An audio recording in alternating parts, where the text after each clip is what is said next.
Hello everyone.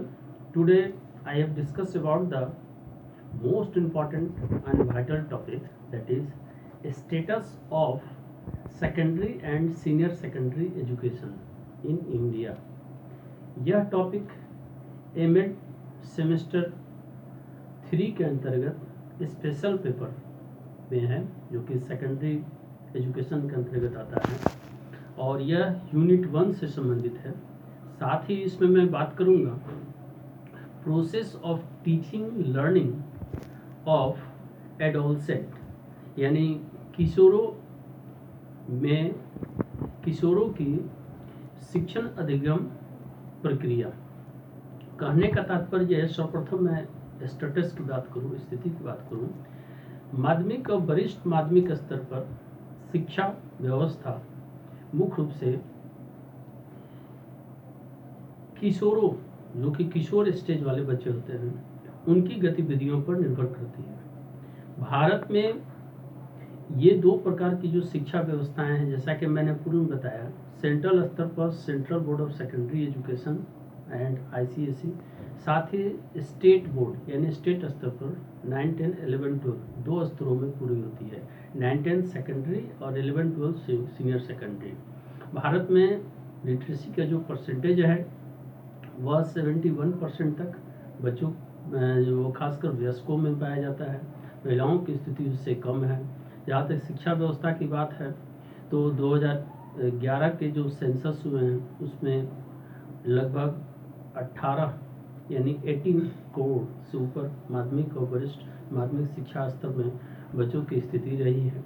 कहने का तात्पर्य ये है कि वरिष्ठ और माध्यमिक और वरिष्ठ माध्यमिक शिक्षा की स्थिति जो है भारत में जनसंख्या के हिसाब से उतनी सुदृढ़, उतनी मजबूत नहीं है।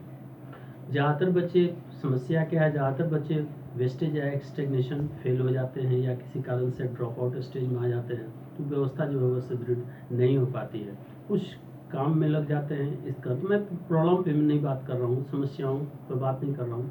मैं बात कर रहा हूँ कि किशोरों में यानी शिक्षण अधिगम प्रक्रिया कैसे अपनाई जाती है, इस पर भी उससे संबंधित 10 रणनीतियाँ हैं, उसके बारे में भी जो है वह आगे मैं बात करूँगा।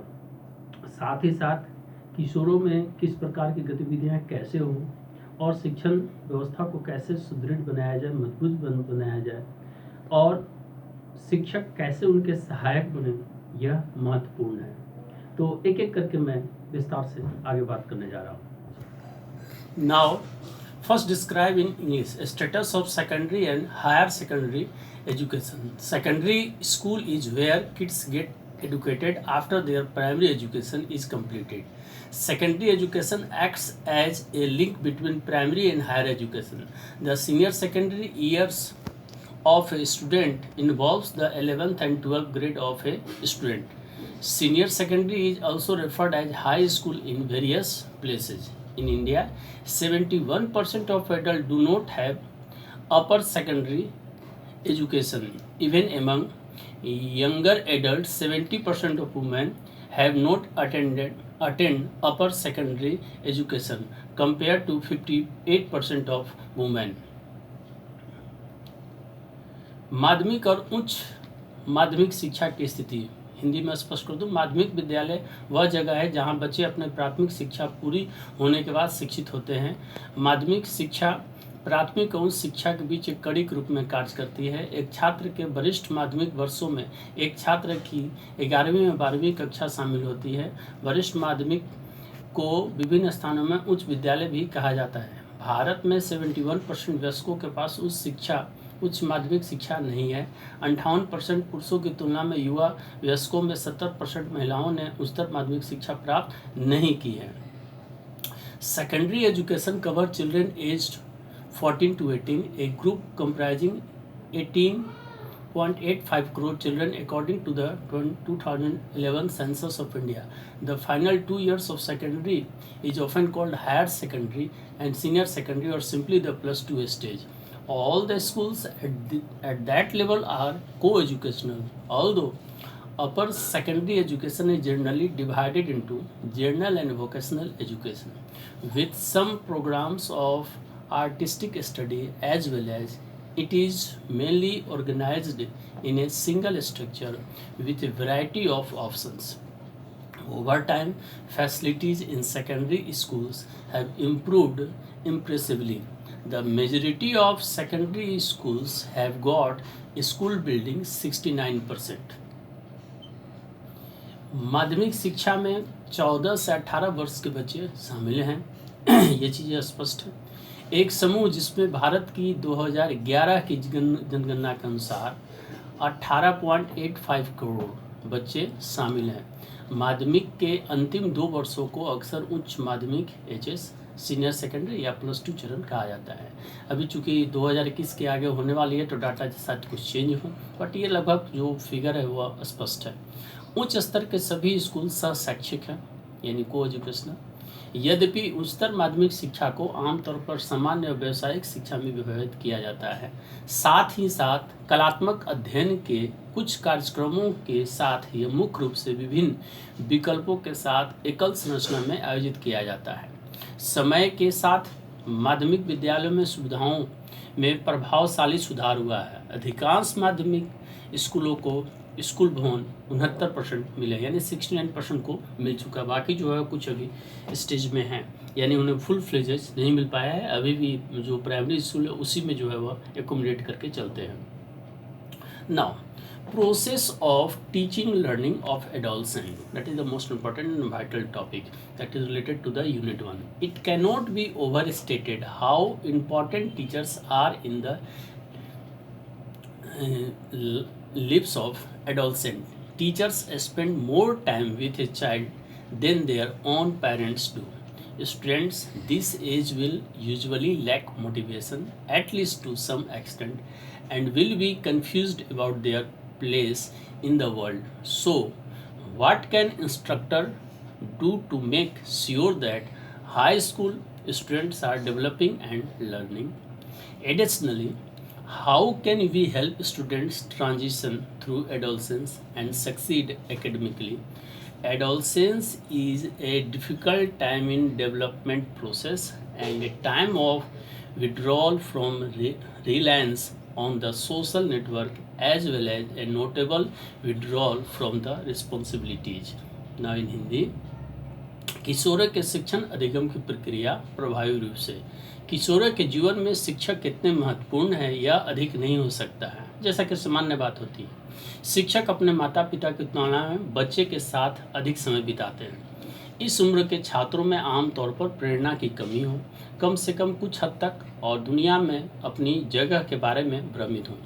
तो प्रशिक्षक यह सुनिश्चित करने के लिए क्या कर सकते हैं कि हाई स्कूल के छात्र विकसित और सीख रहे हैं। कैसे सीख सकते हैं, कहने का तात्पर्य हो गया। इसके अतिरिक्त हम किशोरावस्था के माध्यम से छात्रों को संक्रमण में कैसे मदद कर सकते हैं, यानी चेंज करने में, और शैक्षणिक रूप से, यानी अकादमिक जिसको बोला जाता है, सफल हो सकते हैं।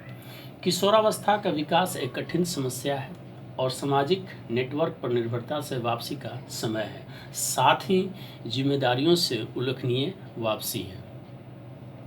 अब मैं कुछ प्रोसेस की बात करूँ। Now first in English, process of teaching learning of adolescence have the following strategies such as to become supportive in teaching strategy of adolescent, to create a pleasant classroom environment, to become interested in a student, to make students engaged in class, be effective at classroom management, create a trusting relationship with students, model appropriate behavior.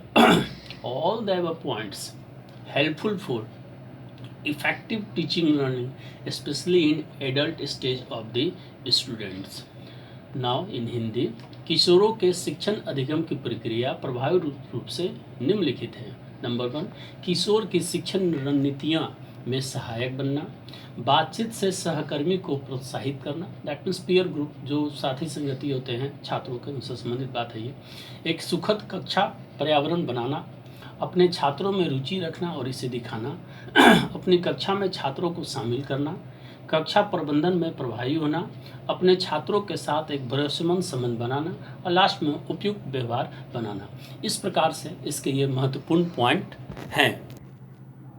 On the basis of above status of secondary and senior secondary education, it indicates that not perfect in A present situation, वर्तमान जो परिस्थिति है उस अनुसार secondary और senior secondary की स्थिति नहीं है, क्योंकि जैसा मैंने अभी बताया कि 71% जो है वह किसी न किसी कारण से ड्रॉप आउट कंडीशन में है, इन द सेंस कि एजुकेशन यानी माध्यमिक और वरिष्ठ माध्यमिक स्तर पर मजबूत नहीं है, उसे अभी मजबूत करने की आवश्यकता है। जहाँ तक बात प्रोसेस है एडोलसेंट की शिक्षण अधिगम प्रक्रिया की, तो वह कैसे प्रभावी बनाया जाए उससे संबंधित 10 मैंने रणनीतियों की बात की, उस रणनीतियों के बारे में भी मैं आगे बात करूंगा। बट यहाँ पर स्पष्ट कर दूं कि रणनीतियाँ कितनी भी बने, आवश्यकता इस चीज़ की है कि शिक्षक अपने काम पर जो है वह मजबूती के तौर पर ध्यान दें और सकारात्मक पक्ष को ध्यान में देते हुए कार्य करें,